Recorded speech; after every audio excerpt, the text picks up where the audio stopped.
তত্র এব অন্তরধীয়ত, সেখান থেকে অন্তর্ধান করলেন। হঠাৎ করে নৃত্য গীত চলছিল, হঠাৎ করে সকলে দেখলেন ভগবান নেই, ভগবান অন্তর্ধান করেছেন।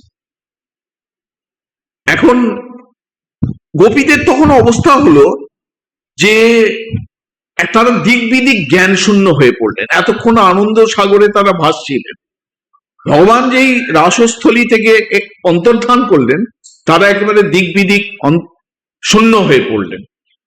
যেমন হস্তি যুথের মধ্য থেকে এখানে ভাগবতকার বলবেন যে প্রধান হস্তি সে যদি হঠাৎ করে অন্তর্ধান করে, হস্তিনীদের যেরকম দিক বিদিক জ্ঞান শূন্য অবস্থা হয়, গোপীদের তখন সেই রকম অবস্থা হলো।